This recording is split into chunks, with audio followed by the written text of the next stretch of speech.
محمد وعلى محمد صلوات.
کوئی یہ نہ کہے کہ علی کو خلافت نہیں ملی تو مسجد کو چھوڑ دیا.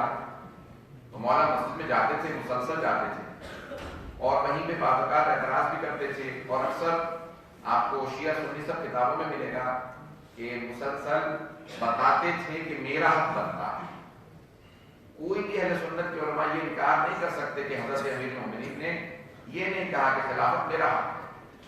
تو آپ مسلسل اس بات کو پوائنٹ آؤٹ کرتے تھے, مسلسل اس بات کو کہتے تھے حق میرا. نہج البلاغہ اٹھا کے دیکھیے, خطبہ نمبر 3 خطبہ شیخیہ ہے, اس کے علاوہ اور خطبے ہیں. مولا فرماتے ہیں کہ 25 برس میرے بہت سخت گزرے ہیں, ایسے گزرے ہیں وفی عین قدم وفی حلق شجر. مولا کہتے ہیں جیسے آنکھ میں کانٹا لگا ہوا تھا, آنکھ میں کانٹا تھا, نکالنے کی طاقت رکھتا تھا لیکن میں نے کانٹے کے ساتھ 25 سال گزارے. وفی حلق شجر, میرے گلے میں ایک ہڈی پھنس گئی تھی, ایسا وقت تھا جیسے گلے میں ہڈی ہو, نہ میں اسے نگل سکتا تھا نہ اگل سکتا تھا. اگر میں بولتا تھا کہ میرا حق ہے خلافت, تو لوگ کہتے تھے علی دنیا دار ہو گیا, حکومت مانگ رہا. اگر خاموش رہتا تھا تو لوگ کہتے تھے اس کا حق نہیں ہے اس لیے بولتا نہیں. بولتا تھا تب میں برا بنتا تھا, خاموش رہتا تھا تو میں برا بنتا تھا. مولا فرماتے ہیں میری آنکھوں کے سامنے میری میراث لٹ رہی تھی اور میں کھڑا دیکھ رہا تھا. میں بول نہیں سکتا تھا, ہر طرف سے میں مظلوم تھا. اور مولا فرماتے ہیں جیسے کسی کے ہاتھ کاٹ دیے گئے ہوں. دیکھیں ایک عام انسان کے لیے صبر کرنا نسبتاً آسان ہے.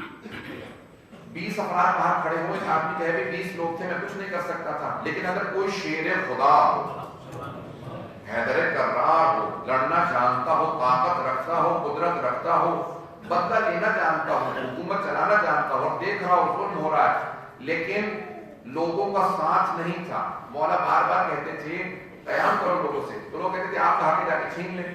کہا میں قیام اپنے لیے نہیں کر رہا, میں لوگوں کے لیے عدل و انصاف قائم کرنا چاہتا ہوں. میرا اپنی ذات کے لیے کچھ نہیں ہے, تمہیں عدل و انصاف نہیں مل رہا, دنیا ہمیشہ خاموش بیٹھتی ہے. اور مولا 25 سال, میرا یہ موضوع نہیں ہے, پہلا یہ خود 2-3 مجالس کا موضوع ہے, زندگی رہی کبھی دوبارہ آنا ہوا تو انشاءاللہ پیش کروں گا. لیکن آئیے جناب سیدہ سے متعلق آئے نبی کے خطبے کے الفاظ کو دیکھیں. آگے بڑھانا چاہتا ہوں بات کو جہاں پہ کل میں نے مکمل کیا تھا. مناظرہ جب شروع ہوا, یا بلکہ خطبے کی ابتدائی دور میں بی بی نے چند جملے کہے. خطبے کی ابتدا میں شروع میں کچھ جملے ہیں بی بی کہتی ہیں وَجَعَلَ كَلِمَةً تَنزِيهًا مِنَ الشِّرْكِ, اللہ نے جو کلمہ بنایا لا الہ الا اللہ, یہ جو کلمہ ہے یہ شرک سے بچانے کے لیے بنایا ہے. جو انسان بار بار اقرار کرے گا کوئی معبود نہیں سوائے اللہ کے, وہ شرک سے بچے گا. گرامی اپنے عقائد کو درست رکھیں. ہمارا عقیدہ بہت مستحکم مضبوط ہونا چاہیے. اگر جڑ کمزور ہو تو درخت پہ اچھا پھل نہیں آتا. پتہ نہیں ہے میرے ساتھ نہیں. جڑ عقیدہ ہماری جڑ ہے.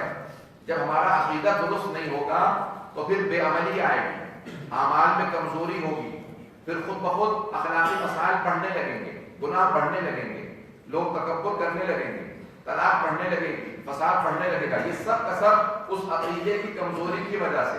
جب جڑ مضبوط ہوتی ہے تو خود بخود شاخیں بہت ہری بھری ہوتی ہیں, پھل اچھا ہوتا ہے.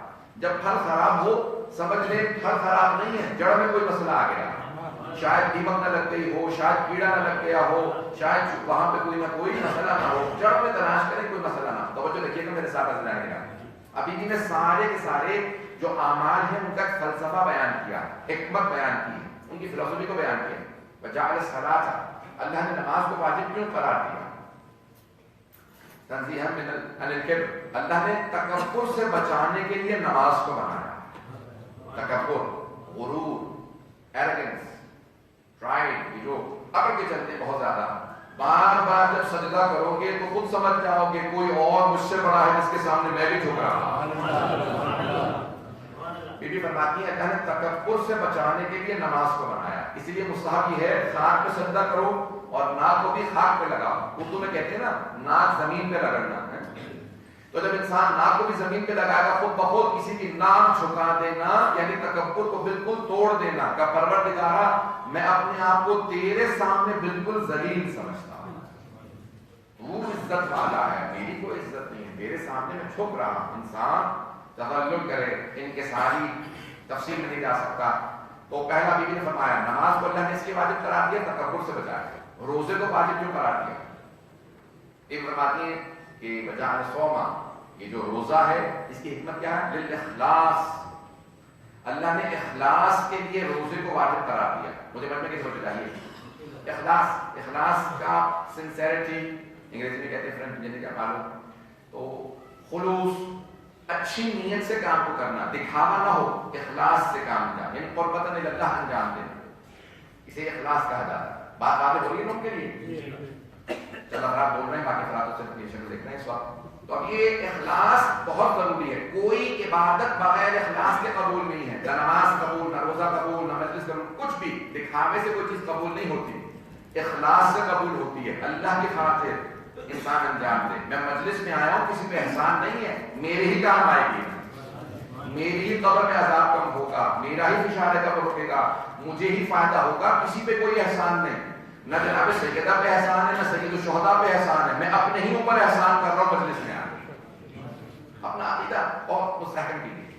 تو بی بی فرماتی ہیں اخلاص، روزے کو اللہ نے اخلاص کے لیے بھیجا۔ کیوں روزے کو اخلاص کے لیے بھیجا؟ اتنی عبادات تھیں، نہ نماز کے لیے کہا، نہ حج کے لیے کہا، نہ خمس کے لیے، نہ زکات کے لیے، نہ جہاد کے لیے، کسی چیز کے لیے نہیں کہا، روزہ اخلاص کے لیے، کیونکہ تمام عبادات کچھ کرنے کا نام ہے۔ نماز قرات کرنے کا، رکوع کا، سجدے کا نام ہے، خمس و زکات کچھ دینے کا نام ہے، حج طواف کرنے کا، سعی کرنے کا، کچھ کرنے کا نام ہے۔ تمام عبادات میں کچھ کرنا ہوتا ہے، روزے میں کچھ کرنا نہیں ہوتا، نہیں پہنچا سک رہا۔ روزہ کچھ کرنے کا نام نہیں ہے، بلکہ اپنے آپ کو کچھ کرنے سے روکنے کا نام ہے۔ اسے عربی میں کہتے ہیں امساک، اپنے آپ کو روکنا۔ تو بی بی کہتی ہیں اللہ نے روزہ اس لیے بھیجا کہ اس سے اخلاص پیدا ہوتا ہے، کچھ نہیں کر رہا، کیا پتا میں ویسے ہی نہ کھا پی رہا ہوں، روزہ شاید نہ ہو، کسی کو نہیں معلوم کہ کسی کا روزہ ہے یا نہیں ہے، اللہ یہ کہ کوئی اپنی شکل بنا لے ایسی کہ حالانکہ مجھے کیا بات ہے آپ اتنی زیادہ افسردہ کیوں کا میرا روزہ۔ اگر انسان کوئی ایسی شکل نہ بنائے تو کسی کو معلوم نہیں کیوں شفاقہ کیے ہوئے ہے، کیوں نہیں کھا رہا، کیوں نہیں پی رہا، شاید ویسے دکھاوا کر رہا ہو۔ اخلاص پیدا ہوتا ہے روزے سے، لعلکم تتقون، قرآن میں بھی ہے، اللہ نے روزے کو بھیجا ہے، یا ایھا الذین آمنوا کتب علیکم الصیام کما کتب علی الذین من قبلکم لعلکم تتقون، اے ایمان والو، اللہ نے روزہ اسی لیے پرسکرائب کیا ہے، اسی لیے لکھا ہے جس طرح سے گزشتہ امتوں پہ واجب قرار دیا تھا تاکہ تم متقی بن سکو، تقوی اختیار کر سکو۔ متقی کیسے بنتا ہے انسان؟ اپنے آپ کو روکنے سے، حرام سے روکنے سے۔ مرحوم اپنے بہجت سے پوچھا اگر تقوی کیا چیز ہے؟ کہ تقوی کچھ کرنے کا نام نہیں ہے، حرام سے روکنے کا نام تقوی۔ جب انسان روزہ رکھتا ہے تو اپنے آپ کو حلال سے روکنا سیکھ لیتا ہے، یہ پانی پینا حلال ہے، روٹی کھانا حلال ہے، کھانا کھانا حلال ہے۔ جب حلال سے اپنے آپ کو روک سکتے ہو تو حرام سے کیوں نہیں روک سکتے؟ تو انسان میں اخلاص پیدا ہوتا ہے، تقویٰ پیدا ہوتا ہے روزے کے ذریعے۔ پھر بی بی نے فرمایا، اب میں اپنی بہت تیزی سے گزروں گا، تیزی جب کہتا ہوں تو پھر لوگ پریشان ہو جاتے ہیں کہ ایسا سمجھ نہیں آیا۔ وَجَعَلَ الْحَجَّ تَشْيِيدًا لِلدِّينِ، ایک حکمت، ایک عبادت کی حکمت کو بی بی نے پیش کیا، اور دو جملوں میں، دو تین جملوں میں پورا فلسفہ بیان کیا۔ فرماتی ہیں کہ حج کو اللہ نے کیوں واجب قرار دیا ہے؟ دین کی تشریح، یعنی قوت کے لیے، طاقت کے لیے، power, he wanted to show the power of religion۔ اللہ چاہتا تھا دین کی قدرت معلوم ہو کہ دیندار کیسے ہوتے ہیں، تو اس نے حج واجب کیا۔ ساری دنیا سے لوگ حج پہ جمع ہو کے بتاتے ہیں دیکھو کتنے مسلمان ہیں، ابھی تو صرف 20 لاکھ کی گنجائش تھی، 20 لاکھ لوگ آ کے بتا رہے ہیں ہم سب خدا کو مانتے ہیں، ہم محمد مصطفیٰ کو مانتے ہیں۔ تو دین کی قوت کا اظہار ہوتا ہے حج سے بھی فرماتی ہیں۔ اب سمجھ میں آیا زیارت سید الشہداء کا فلسفہ؟ اتنے لوگ حج پہ آتے ہیں تو دین کی قوت کا پتہ چلتا ہے، جب اتنے اس سے زیادہ لوگ 2 ملین لوگ جاتے ہیں حج پہ، جب 20 ملین لوگ زیارت سید الشہداء پہ جاتے ہیں تو پتہ چلتا ہے شیعہ کتنے طاقتور ہیں۔ نعرہ تکبیر، نعرہ رسالت، نعرہ حیدری، حسینیت، یزیدیت اور خوشنودیت جناب زینب علیہ السلام بآواز بلند صلوات۔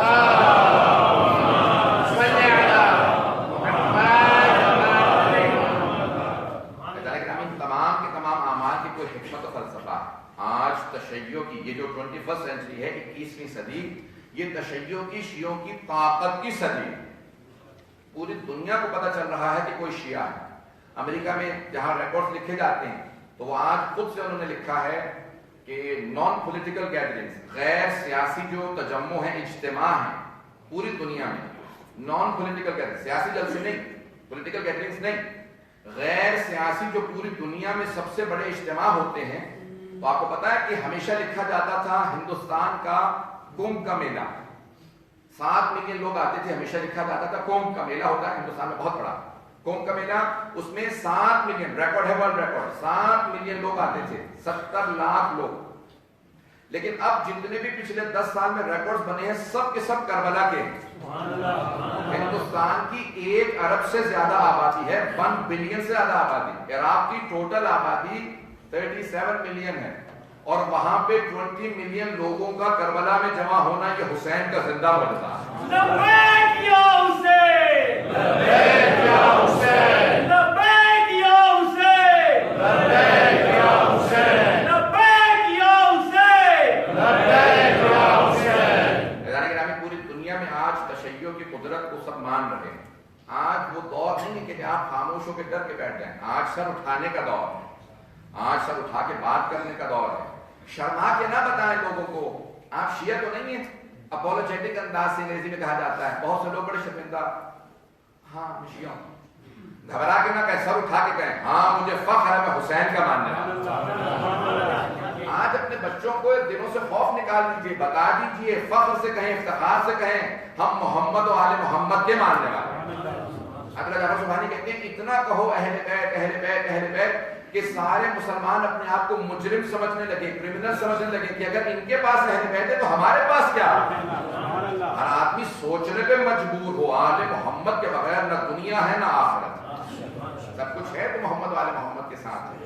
اذان گرامی، اب یہ جناب سیدہ نے تمام کے تمام اب یہ خمس و زکات کا فلسفہ بتایا. بہت تیزی سے گزر رہا ہوں.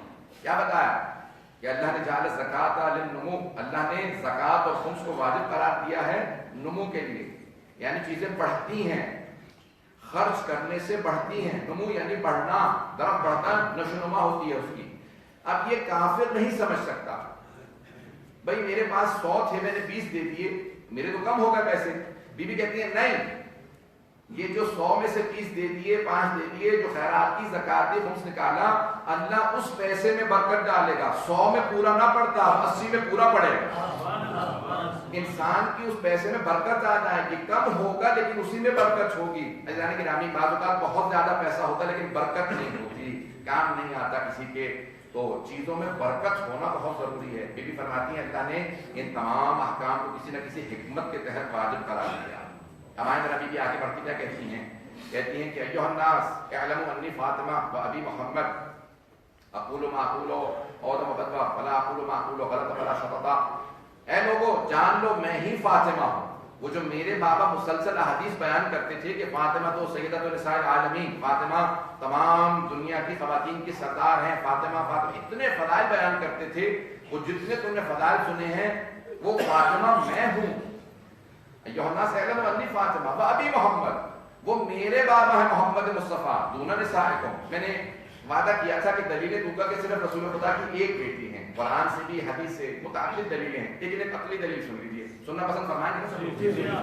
ایدان گرامی، سب مسلمانوں نے مورخین نے لکھا ہے پیغمبر کی شادی ہوئی آپ 25 برس کے تھے، 25 ایئرز آف ایج. رسول خدا کی جب شادی 25 سال کے، اور 5 سال آپ کی اولاد نہیں ہوئی، اور پھر جب 30 برس کے ہوئے 30 اب تھے تو جناب امیر المؤمنین کی خانہ کعبہ میں ولادت ہوئی.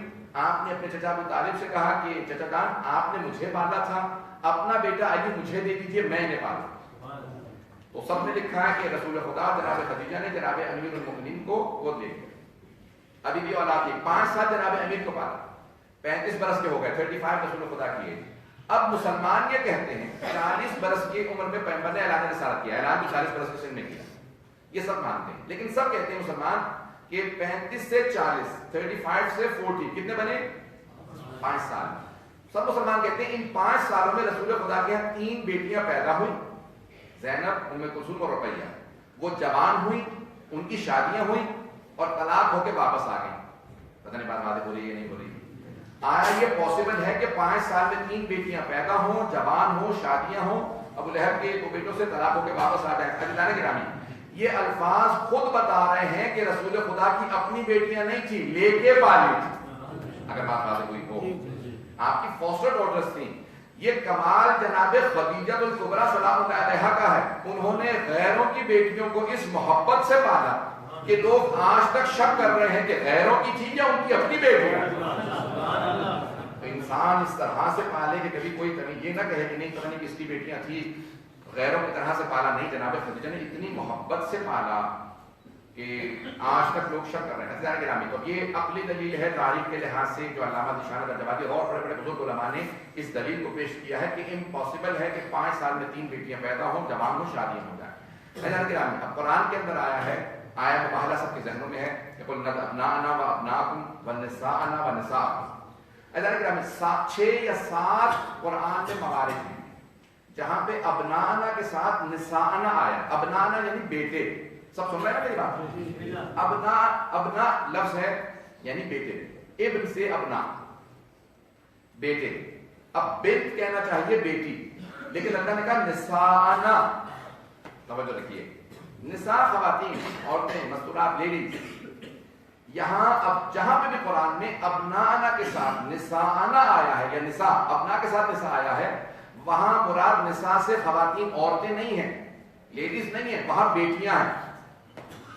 آپ نے پریشان کو سنا، مجھے دلیل دینی پڑے گی، چند آیات سورس سنی تھی، میں تو گزرنا چاہ رہا تھا۔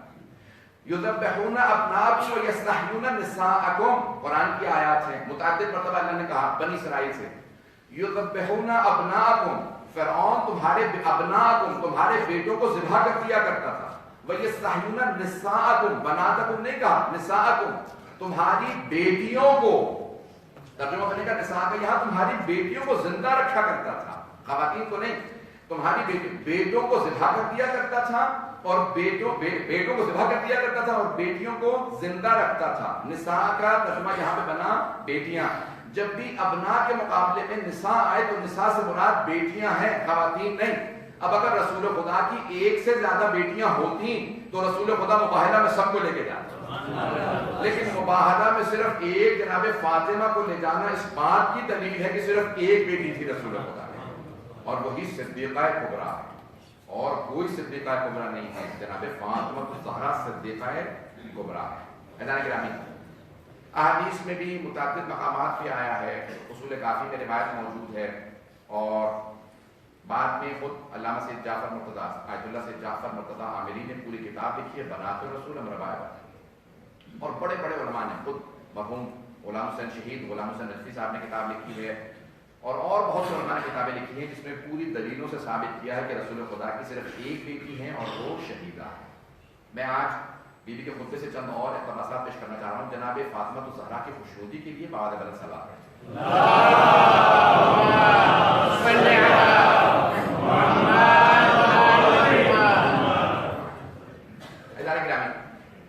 معاشرے کا ایک مسئلہ میرے سامنے پیش کیا ہے متعدد لوگوں نے، 1 یا 2 نے، کل رات بھی آج دن میں کئی مقامات پہ میرے سامنے ایک مسئلہ پیش کیا کہ ہمارے یہاں مڈغاسکر میں، افریقہ میں، ایسے تو دنیا بھر میں طلاق کا ریشیو بہت زیادہ تیزی سے بڑھ رہا ہے۔ میں اس سے متعلق کچھ پیش کرنا چاہتا ہوں، بات کرنا چاہتا ہوں، مجھے سارے مجموعے کی توجہ چاہیے کہ ڈیورس اب عام طور سے جو تصور دیا جا رہا ہے ہمارے بعض،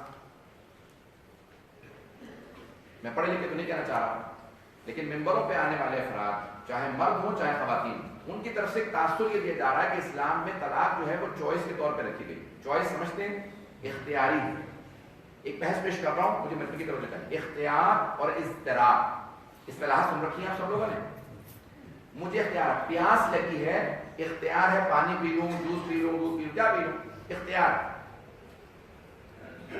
گندا پانی جو سڑک کے اوپر ہے وہ نہیں پی سکتا، اختیار نہیں ہے، لیکن اضطرار میں پی سکتا ہوں جب پانی ہی نہ ہو کہیں پہ، کچھ نہ جائز حلال پینے کو ہو تو اضطراری حالت میں وہ جو سڑک کے اوپر گندا پانی ہے جان بچانے کے لیے وہ پی سکتے ہیں، اضطراری حالت میں، اختیار میں نہیں۔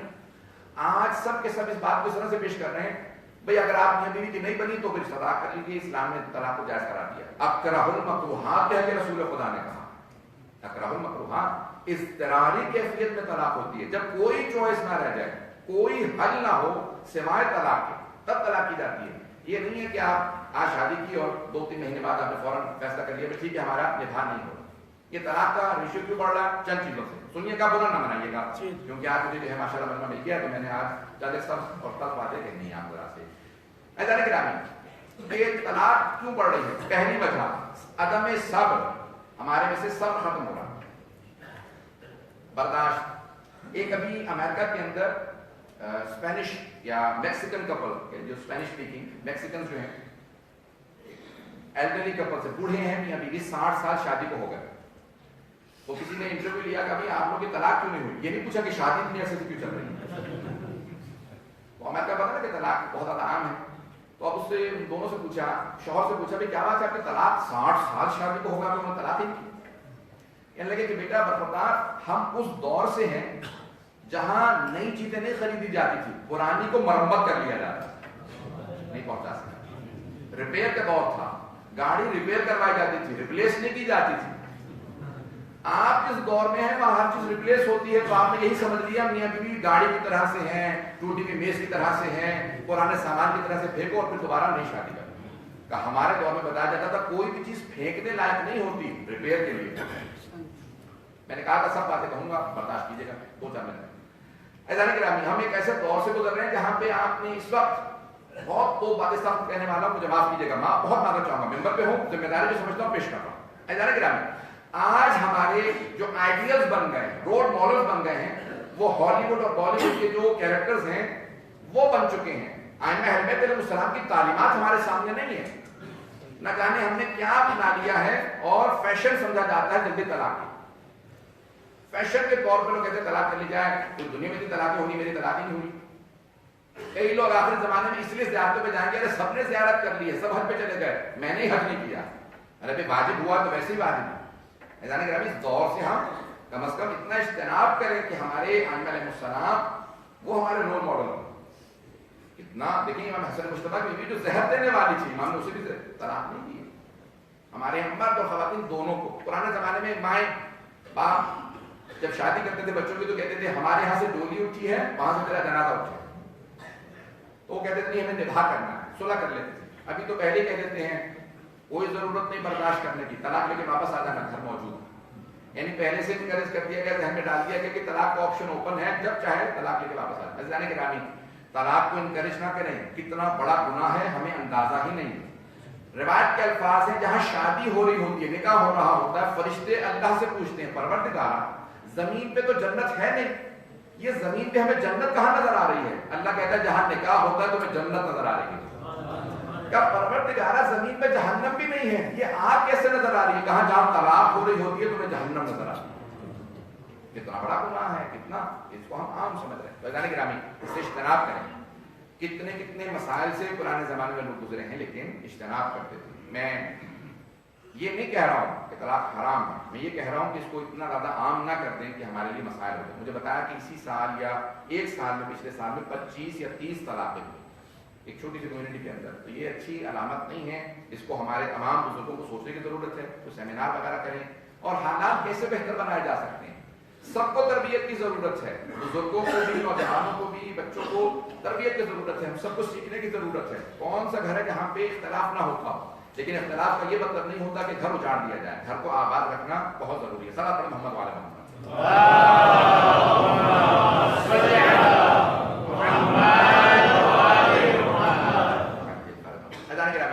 میں جانتا ہوں میں نے تلخ باتیں کہی ہیں لیکن فریضہ سمجھتے ہوئے کہا، تو اپنے یہاں کس طرح سے نبھا کیا جائے۔ میں ذرا چند مثالیں پیش کرنا چاہتا ہوں تاریخ سے کہ کتنے کتنے مسائل کے اندر ائمہ علیہ السلام نے ہمیشہ کہا کہ سب کے ساتھ مدارات، 3 چیزوں کی بہت زیادہ تاکید ہے ہمارے۔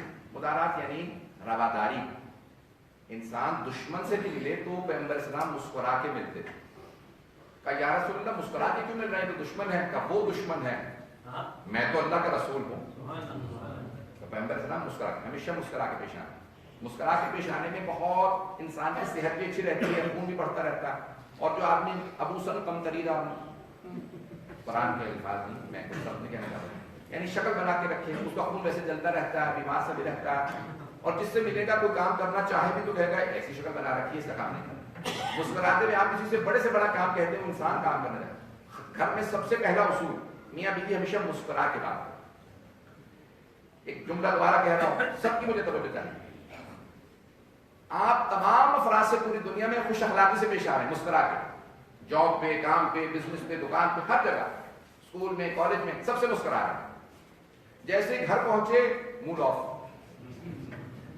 کہ کیا معاملہ ہے؟ رسول خدا فرماتے ہیں وہ جو تم میں سے احسنکم اہل, تم میں سب سے اچھے وہ لوگ ہیں جو اپنے اہل خانہ کے ساتھ سب سے اچھے اخلاق سے پیش آتے ہیں. مجھے نداد نہیں, مجھے یقین تھا کوئی نہیں بولے گا. تم میں سب سے اچھے لوگ وہ ہیں جو اپنے اہل خانہ کے ساتھ مسکرا کے اچھے انداز سے پیش آتے ہیں. یہ جو آپ کہہ رہے ہیں میں تو بہت اچھا ہوں, سب کے ساتھ اچھی طرح سے پیش آتا ہوں, گھر میں جا کے تھوڑا سا تلخ ہو جاتا ہوں, نہیں. The real you is the one at home. وہ جو آپ کی حقیقت ہے نا وہ اپنوں میں سامنے آتی ہے, کھل کے سامنے آتی ہے. ماں باپ کے ساتھ جیسے پیش آ رہے ہیں وہ اصل آپ ہیں. وہ جو بیوی بچوں کے ساتھ پیش آ رہے ہیں وہ اصل آپ ہیں. وہ جو باہر سب کے سامنے آئے وہ تو ریاکار آدمی ہے, دکھاوا کر رہا تھا, لوگوں کو بتا رہا میں بڑا اچھا ہوں, میری تعریف کرتے رہنا, گھر میں بڑا تلخ ہوں. وہ جو گھر میں ہے وہی آپ ہیں. بہت ہی برا لگ رہا ہے سب لوگوں کو. حقیقت انسان کی وہ جو گھر میں ہوتی ہے, اصلیت انسان کی گھر میں ہوتی ہے. جب انسان وہاں پہ ادب سے پیش آئے. ایک بہت بڑے عارف تھے, بہت بڑے مجتہد تھے, ان کے انتقال پہ ان کی بیوی بچوں سے لوگوں نے پوچھا گھر میں کیسے رہتے تھے؟ کہ ہم نے آج تک نہیں دیکھا پاؤں پھیلائے, پاؤں سمیٹ کے بیٹھتے تھے. پوچھا کیا بات ہے, ہم گھر میں بیٹھے ہیں, میں آپ کی زوجہ ہوں, یہ بچے ہیں. کہا خداوند متعال کی بارگاہ میں بیٹھا ہوں, جس حالت میں ہوں اس کی بارگاہ میں ہوں. بہت بڑے عارف گزرے شیخ حسن علی نخود کی اصفہانی مشہد مقدس میں تھے. سن لیجیے ایک بات پیش کر رہا ہوں. عزیزان گرامی, بہت بڑے عارف تھے مشہد مقدس کے اندر. مشہد میں آپ نے دیکھا سردیوں میں بہت برف پڑتی ہے, بہت زیادہ. ان کی بیوی کہتی ہے کہ رات کا وقت تھا, بہت دیر ہو گئی, اچانک آنکھ کھلی, میں نے دیکھا کہ ابھی تک آئے نہیں ہیں, حرم گئے تھے زیارت کے لیے. تو کہا میں فوراً دروازے پہ کہیں دروازہ کھولا دیکھنے کے لیے کہ کہاں رہ گئے, کہیں گر تو نہیں گئے. تو دیکھا دروازے کے ساتھ باہر زمین پہ بیٹھے ہوئے. آواز دی, کا پتہ نہیں آپ نے کب دستک دی, دروازہ کھٹکھٹایا, مجھے آواز نہیں آئی. پرانے زمانے میں بیل نہیں تھی. تو کہا مجھے آواز نہیں آئی, میں سو گئی تھی, بہت معذرت. کہا نہیں میں نے دروازہ نہیں کھٹکھٹایا تھا. کہا کیوں نہیں دروازہ کھٹکھٹایا؟ جب گھر آئے تھے دروازہ کھٹکھٹا دے, آپ برف میں کیوں بیٹھے ہیں؟ کہا دیر سے آیا تھا, اپنی عبادت کی وجہ سے دیر سے آیا تھا. تو سوچنے لگا اب میں سب گھر والوں کو دروازہ کھٹکھٹا کے اٹھاؤں گا, اپنی قبر میں جواب دینا پڑے گا. بہتر ہے میں خود زحمت برداشت کر لوں, دوسروں کو زحمت نہیں دوں. مجھے نہیں معلوم ہمارا حساب کتاب کیسا ہوگا, لیکن عزیزان گرامی تمام کے تمام مرد اور خواتین ایک دوسرے کے ساتھ اچھے اخلاق سے پیش آئیں, طلاق خود بہت ختم ہو جائے گی. لیکن اگر ہر انسان یہی فیصلہ کر لے کہ نہیں میں بدلنے والا نہیں ہوں, جس کی میرے ساتھ شادی ہوگی وہی بدلے. عزیزان گرامی ہم میں سے کوئی معصوم نہیں, کوئی پرفیکٹ نہیں ہے. تو ہمیں سب کے ساتھ ایسا نبھا کرنا ہوگا جیسا ہمیں بتایا گیا ہے. ہم اپنے آپ کو اگر تھوڑا بدلیں گے, تبدیلی لے کے آئیں گے تو خود بہت طلاق رک جائے گا. صلی اللہ علیہ محمد والا محمد.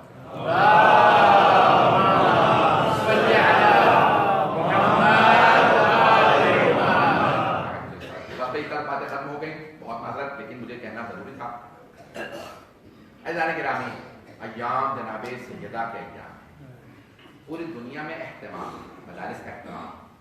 میں بھی مسائل پہ نہیں آیا, تھوڑی سی آپ کو زحمت اور دوں گا, اس کے بعد مسائل. آج شب شہادت ہے, تفصیل سے مسائل پڑھوں. آج پوری شہادت پڑھنا چاہتا ہوں. پوچھتے ہیں لوگ دربار میں پھر کیا ہوا تھا. عزیزان گرامی خاتون جنت آئی ہوں, جس بیوی کو اللہ نے صدیقہ کبریٰ کہا, وہ کہہ رہی ہیں یہ باغ فتح میرا ہے, اور انہیں جھٹلا دیا جائے معاذ اللہ, کہہ دیا نہیں آپ کا نہیں ہے, ہم نہیں مانتے آپ کی بات. عزیزان گرامی اگر ایک سچا مومن ہونا اور اس کی بات کو رد کر دیا جائے, وہ آپ سے شاید کچھ نہ کہے لیکن اس کا دل ضرور ٹوٹ جائے گا کہ میں تو سچ بول رہا تھا, رد کر دیا گیا. اور اگر صدیقہ کبریٰ ان کی بات کو کوئی رد کرتے کہتے کہ نہیں ہم قبول نہیں کرتے. ایک مرتبہ بیوی نے دوبارہ پیش کیا, خود خلیفہ کو کچھ سمجھ میں نہیں آ رہا تھا, کبھی کچھ کہتا تھا کبھی کچھ, پریشان تھا, ہر طرف سے اس کو جواب نہیں آ رہا تھا. آخر میں کہا ٹھیک ہے مان لیتا ہوں, لیکن دوسرے نے کہا کہ نہیں اگر تم نے مانا پھر سب کچھ ماننا پڑے گا, اسی بات کو نہ مانو. جب تحریر کو ایک مرتبہ دوسرے نے پھاڑنا شروع کیا, میں آپ سے ایک بات کہوں, اگر آپ کو کئی دنوں سے کسی بات کی امید لگی ہوئی ہو, اور وہ کام ہوتے ہوتے رک جائے تو کتنی تکلیف ہوتی ہے، انسان کتنے درد سے کرب سے گزرتا ہے۔ ایک مرتبہ ایک آدمی ماننے والا تھا کہ ہاں میرے پاس کوئی جواب نہیں، میں مناظرہ ہار گیا، دوسرے نے کہا نہیں کچھ ہو جائے، ہار بھی گئے ہو تب بھی کہو کہ نہیں ہم نہیں مانتے۔ چھٹے امام سے روایت ہے کہ ایک مرتبہ جب یہ 3 یا 4 افراد بیٹھے ہوئے تھے، اچانک جناب خضر نے آواز دی، جناب خضر زندہ ہیں، موجود ہیں۔ انہوں نے ایک مرتبہ آنے کے بعد کہا کہ تم حاکم ہو کہاں؟ کہ مسلمانوں کے خلیفہ سمجھتے ہو اپنے آپ کو؟ کہا تمہاری حکومت میں ایک بہت پاک دامن خاتون ہے، کسی آدمی نے اس کا مال غصب کر لیا، کیا کہو گے اس کے متعلق؟ کہا مجھے لے چلو، میں فوراً اس کا حق دلواؤں گا۔ کہا غاصب تو ہی ہے جس کا حق غصب کیا ہے، وہ رسول خدا کی بیٹی ہے۔ اور جیسے ہی جناب خضر فوراً یہ کہا اور غائب ہو گئے۔ جناب خضر بھی امام زمانہ کی طرح سے جب چاہتے ہیں آنکھوں سے اوجھل ہو جاتے ہیں، غائب ہو جاتے ہیں، نظر نہیں آتے، چلے جاتے ہیں۔ تو اس نے کہا یہ کون تھا اس لیے مجھے اتنی سخت بات کہی ہے؟ تو ایک مرتبہ دوسرے نے کہا لگتا ہے کوئی شیطان تھا جو تجھے بہکانے آیا تھا۔ تو جناب جبرائیل نازل ہوئے کہ تجعل خضرا شیطان، تو خضر کو شیطان کہہ رہا ہے جو اللہ کا نبی ہے، صدیقہ کا حق کھا رہا ہے جو سب سے بڑی معصومہ ہے، اور تو یہ سمجھتا ہے کہ تیری بخشش ہو جائے گی؟ تو بار بار ایک ہی خواب دیکھا کرتا تھا کہ جب سوتا تھا فرشتے کہتے تھے تیرے لیے بڑا سخت عذاب آنے والا ہے۔ کتاب کا نام ہے آخرین گفتار، فارسی میں 6 جلدوں میں کتاب، کہ آخری وقت میں کس نے کیا کہا، رسول خدا نے آخری وقت میں کیا کہا، امیر المومنین نے آخری وقت میں، جناب سیدہ نے، سب کے آخری وقت، انبیاء کے سب کے لکھے ہیں، یہاں تک کہ پہلے خلیفہ کا لکھا۔ پوچھا جب آخری وقت آیا تو رونے لگے، کہا کیا بات ہے کیوں رو رہے ہو؟ کہا اے کاش میں نے 3 کام نہ کیے ہو۔ کہا کیا کام نہ؟ اے کاش میں فاطمہ کے در پہ آگ نہ لے کے جاتا، میں آگ لے گیا تھا، انفس نے آگ لگا دی، اور دوسرے نے جلتے ہوئے دروازے پہ لات ماری اور دروازہ فاطمہ پہ گر گیا۔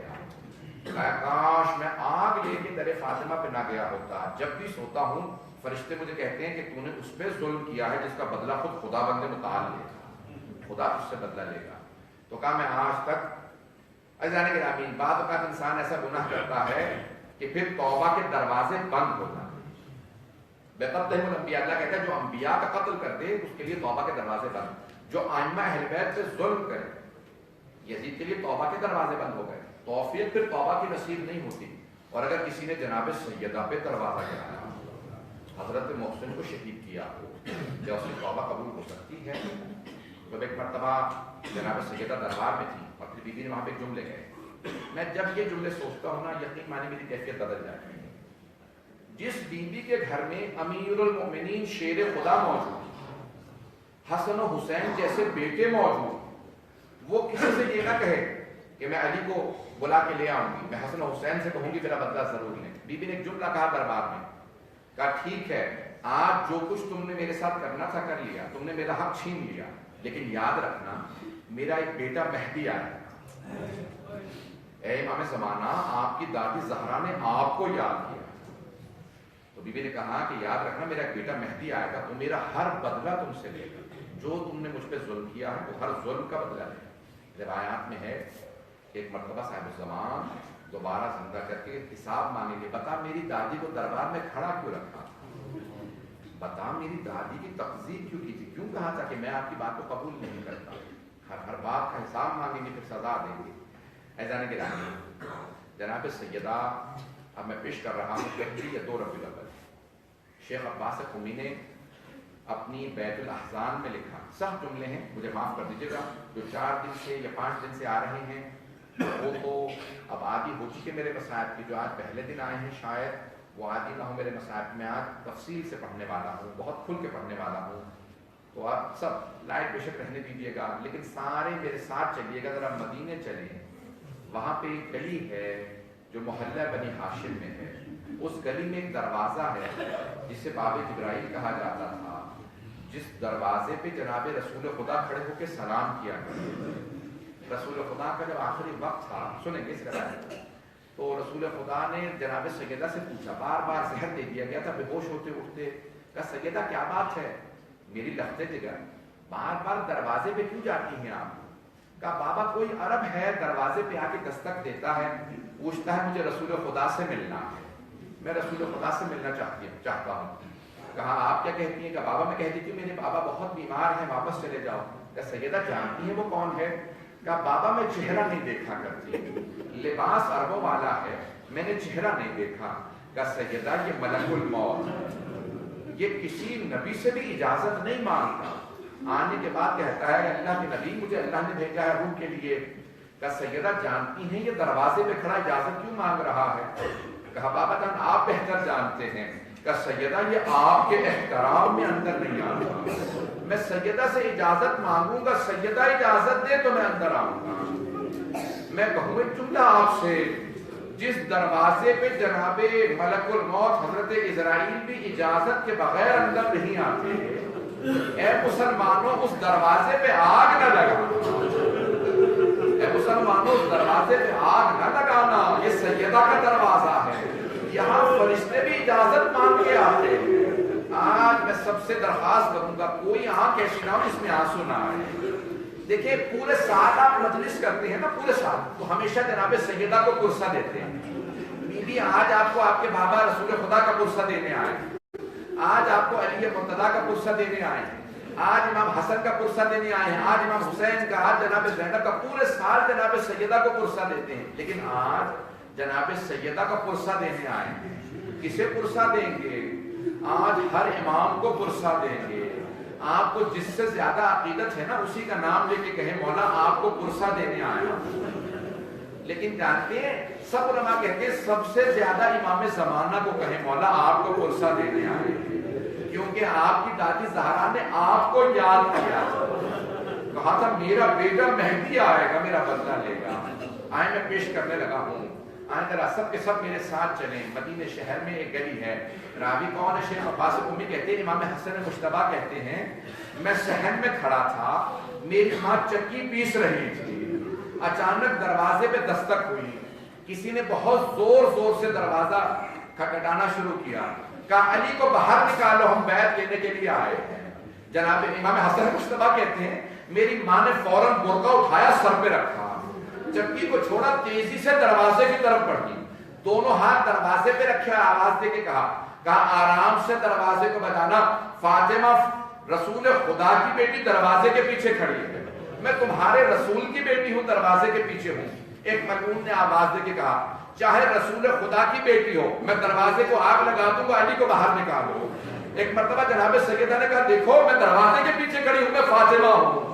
اس ملعون نے اپنے غلام سے کہا کون فو ذرا دروازے کو آگ لگاتے ہیں، جیسے آگ لگائی ایک مرتبہ دوسرے نے دروازے پہ بہت زور سے لال ماری، جیسے لال ماری جلتا ہوا دروازہ جناب سیدہ پہ گرا۔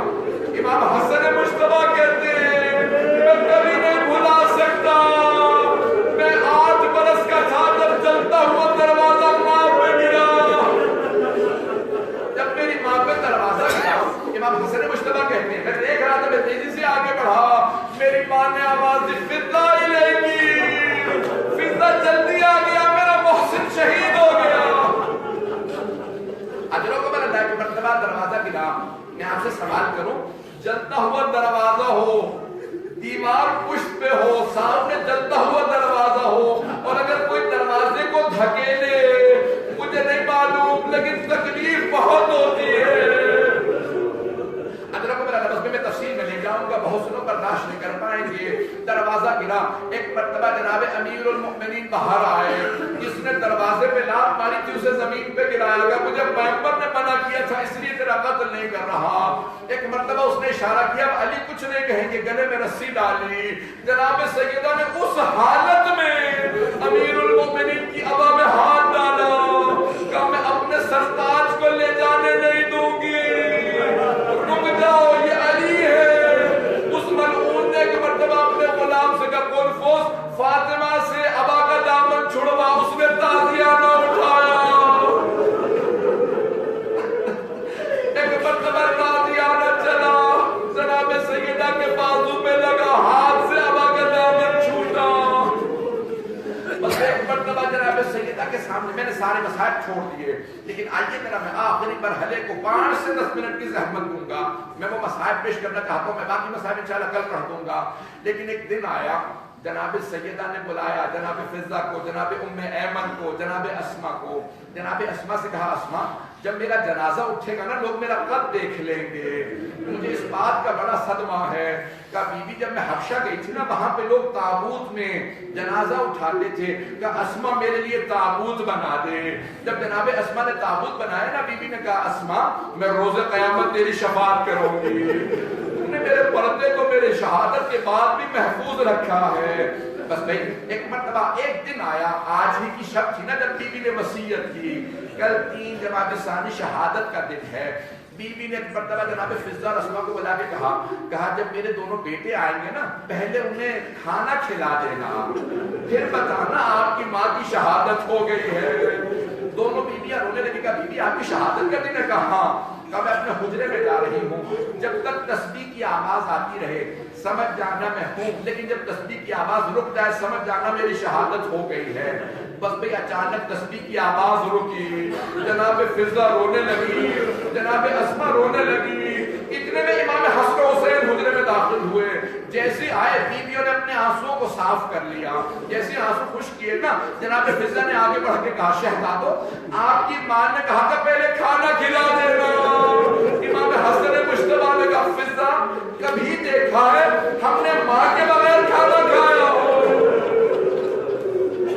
ہم کھانا نہیں کھائیں گے. ایک مرتبہ دونوں شہزادے آگے بڑھے، حجرے کا دروازہ کھولا، جیسے ہی اندر گئے دیکھا جناب سیدہ ایک دائیں طرف سے آگے بڑھا بیٹا، دوسرا بائیں طرف سے لپٹ کے رونے لگے. بلند آواز سے کیا کر رہے تھے، دونوں نے سروں سے امامے اتارے. ایک مرتبہ ننگے پاؤں ننگے سر مسجد نبوی کی طرف چلے. کیوں؟ مسجد میں امیر المؤمنین تھے. اگر دیکھ سکے میری طرف دیکھیے گا. جیسے مسجد پہنچے نا تو مولا زمین پہ بیٹھے قرآن پڑھ رہے تھے. دونوں شہزادے دو طرف سے آئے گلے میں باہیں ڈالی، کان نے نہ جانے کیا کہا.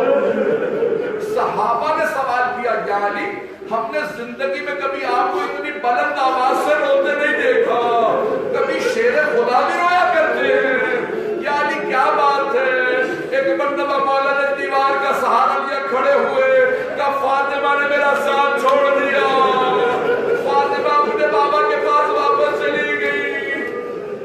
اب مسلمان کہنے لگے، صحابہ کہنے لگے یا علی ہم جنازے میں آنا چاہتے ہیں. کہا خبردار کوئی میرے گھر نہ آئے، میں خود بتا دوں گا اگر مجھے بلانا ہوگا کہ کب جنازہ ہے، کوئی گھر نہ آئے. کہا یعنی کیا بات ہے؟ کہا فاطمہ نے منع کیا تھا میرے کوئی جنازے میں نہ آئے.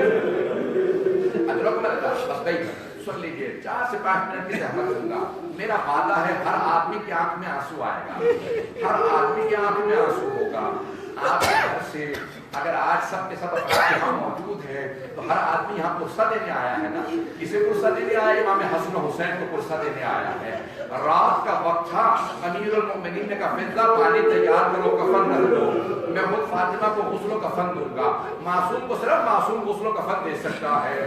امیر المؤمنین نے غسل شروع کیا. غسل کے دوران بلند آواز سے رونے لگے. جناب میں نے کل پیش کر دیا تھا، بس ایک مرتبہ کفن دیا. کفن دینے کے بعد رات ہی میں مولا نے کہا فضہ ذرا میرے بچوں سے کہو اپنی ماں سے ودا کر لیں.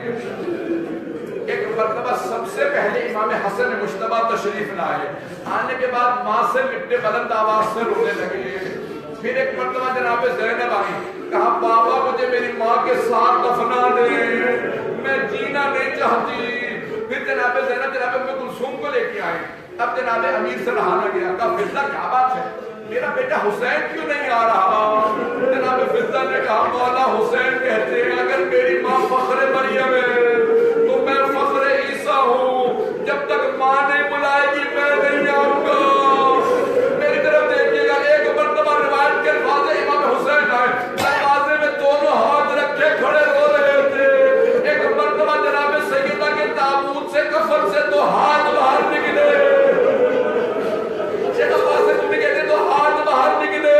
امام حسین نے ہاتھ دیکھے، بہت تیزی سے آگے بڑھے. میرا دل کہتا جناب سیدہ نے کہا ہوگا او میرے مظلوم، میرے پیاسے، میرے غریب، ماں سے ناراض نہ ہونا، میں ہمیشہ تیرے ساتھ رہوں گی، میں کربلا میں ساتھ جاؤں گی. جب تیرا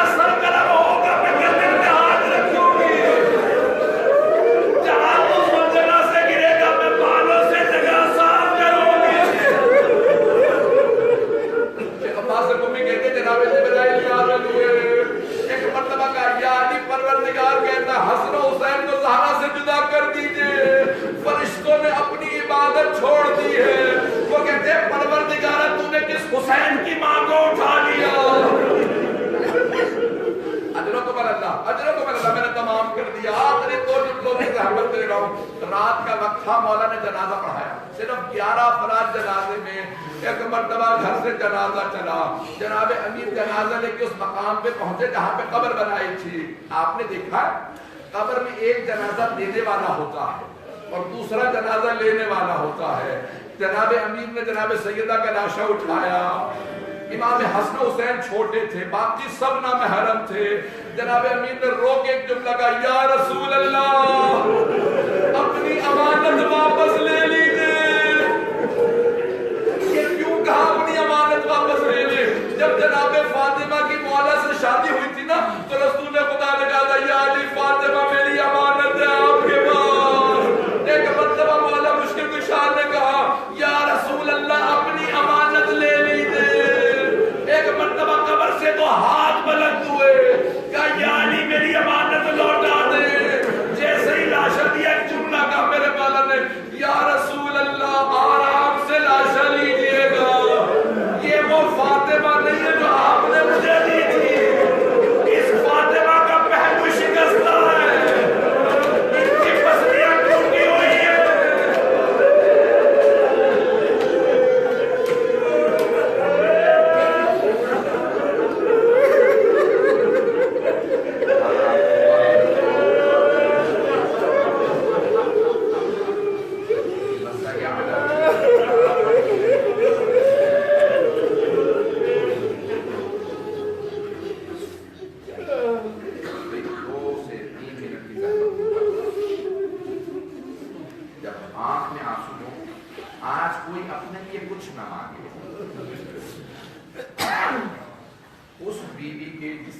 مجلس میں کئی سو افراد موجود ہیں، اس بیوی کے جنازے میں صرف 11 افراد. جناب امیر نے خطبہ کہا ہے، نہج البلاغہ میں موجود ہے. خطبہ نمبر 200، صرف 2 جملے کا. مولا نے جانتے ہیں کیا کہا؟ وَأَمَّا لِآلِ فَمُصَحَّدٌ وَأَمَّا حُسْنِ فَسَرْمَدٌ. وہ علی جنہوں نے خیبر کا در اٹھایا لیکن یہ نہیں کہا میری کمر ٹوٹ گئی. ہر جنگ لڑی لیکن کہیں نہیں کہا میری کمر ٹوٹ گئی. لیکن جب جناب سیدہ کا لاشا دیا نا تو اس مرتبہ کہا آج میری کمر ٹوٹ گئی ہے. مولا کیوں کمر ٹوٹ گئی؟ کہ رات کی تاریکی میں تنہائی میں فاطمہ کو دفنانا. کوئی جنازے میں نہیں تھا.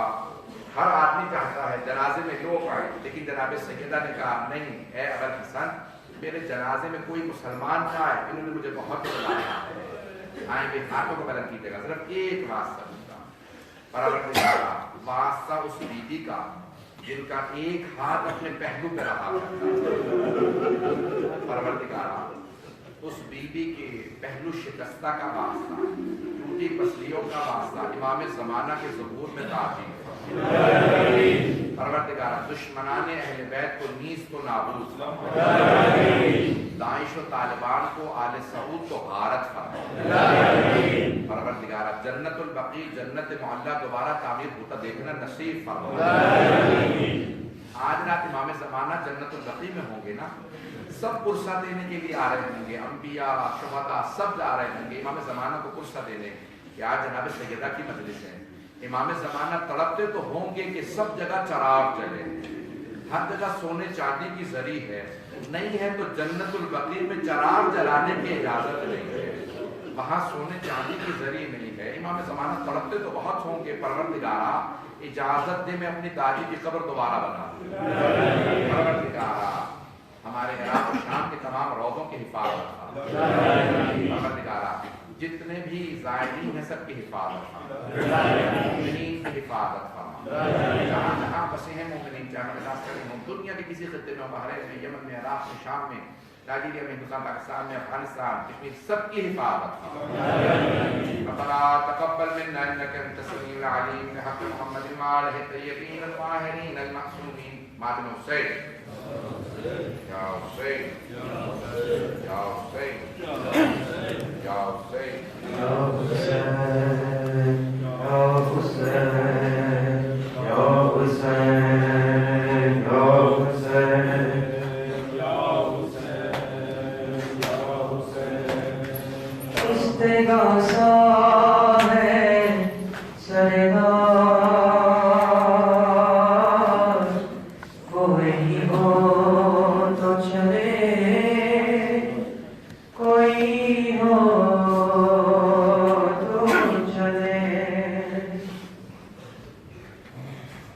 ارے بابا جانو